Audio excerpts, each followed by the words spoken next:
Hi friends, എല്ലാവർക്കും വർണ്ണക്കാഴ്ചകളിലേക്ക് സ്വാഗതം. ഇന്നത്തെ നമ്മുടെ കഥയിലാണെങ്കിൽ റാണിയമ്മ ആനന്ദിനോടും കുഞ്ഞോടും പറയുകയാണ്, എത്രയും പെട്ടെന്ന് തന്നെ ഋഷിയുടെയും മിത്രയുടെയും എൻഗേജ്മെന്റ് നടത്തണം, ഈ ആഴ്ചയിൽ തന്നെ നടത്തണമെന്നൊക്കെ. ഋഷിയാണെങ്കിൽ ആ സമയത്ത് മാത്രം അറിഞ്ഞാൽ മതിയെന്നും പറയുന്നു.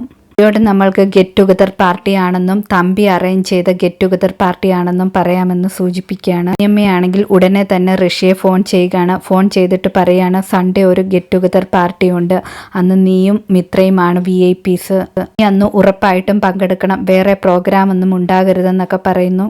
അപ്പോൾ പറയാണ്, ഇപ്പൊ എന്നെ ഒന്ന് വെറുതെ വിട്, എനിക്ക് സംസാരിക്കാൻ മൂടില്ല എന്ന് പറഞ്ഞിട്ട് ഫോൺ കട്ട് ചെയ്യുന്നു.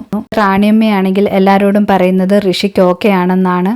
ാണെങ്കിൽ നീതുവും നീമയും വരുന്നു. നീതുവും നീമയും എന്താണ് സംഭവം എന്ന് ചോദിക്കുന്നു. നീമ അപ്പോൾ പറയുകയാണ്, ഈ സൺഡേ ആണെങ്കിൽ ഋഷിയുടെയും മിത്രയുടെയും എൻഗേജ്മെന്റ് ആണെന്ന്.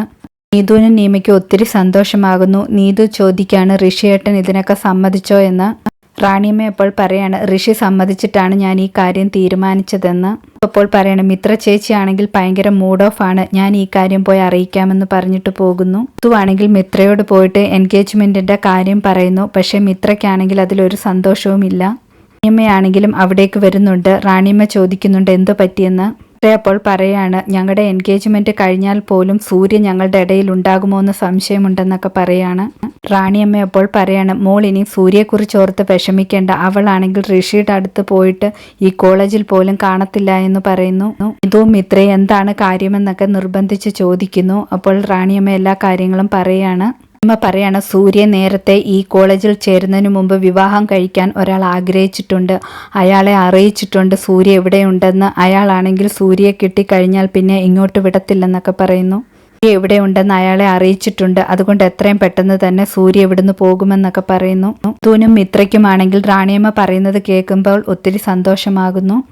കാണിക്കുന്നത് സാബുവിനെ സാബുവിൻ്റെ അമ്മൂമ്മയുമാണ്. സാബു ആണെങ്കിൽ അമ്മൂമ്മയ്ക്ക് ഒരു മൊബൈൽ വാങ്ങിക്കൊടുത്തിട്ട് പറയാണ്, സൂര്യയോട് സംസാരിക്കാൻ വിളിച്ചു തരാമെന്ന്. സാബു ആണെങ്കിൽ പ്രത്യേകം പറയുന്നുണ്ട്, സൂര്യയോട് സംസാരിക്കുമ്പോൾ എൻ്റെ സ്വഭാവം മാറിയെന്നും മുത്തശ്ശിയെ ഞാനാണ് നോക്കുന്നതെന്നൊക്കെ പറയണമെന്ന്.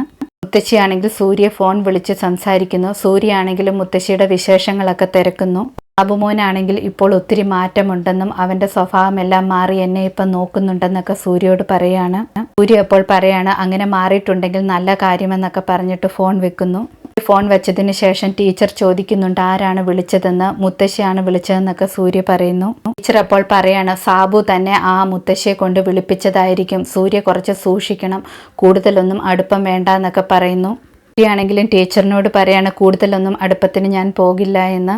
റാണിയമ്മയാണെങ്കിൽ തമ്പിയെ ഫോൺ ചെയ്യുന്നു. ഫോൺ ചെയ്തിട്ട് പറയണം, മിത്രയുടെയും ഋഷിയുടെയും എൻഗേജ്മെന്റ് തീരുമാനിച്ചിട്ടുണ്ട്, നിങ്ങൾക്ക് എന്തെങ്കിലും പ്രശ്നമുണ്ടോ എന്ന് ചോദിക്കുകയാണ്. അപ്പോൾ പറയണം, ഞങ്ങൾക്ക് സമ്മതത്തിന് ഒരു കുറവില്ല, ഫ്രൈഡേ ഞങ്ങൾ ടൂർ കഴിഞ്ഞു വരും, അത് കഴിഞ്ഞ് ഏത് ദിവസമായാലും പ്രശ്നമില്ലെന്നൊക്കെ പറയുന്നു.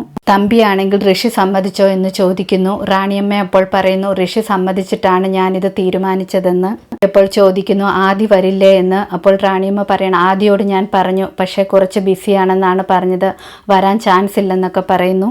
റാണിയമ്മ പറയണം, ഞാൻ എല്ലാവരോടും കൂടെ തീരുമാനിച്ചിട്ട് ഡേറ്റ് അറിയിക്കാമെന്ന് പറയുന്നു. തമ്പിയാണെങ്കിൽ എല്ലാത്തിനും സമ്മതമാണെന്ന് പറയുന്നു. റാണിയമ്മയാണെങ്കിൽ ഫോൺ വെക്കുന്നു. ഇതോടെ ഇന്നത്തെ കഥ അവസാനിക്കുന്നു. പുതിയ കഥയുമായി വീണ്ടും കാണാം. താങ്ക്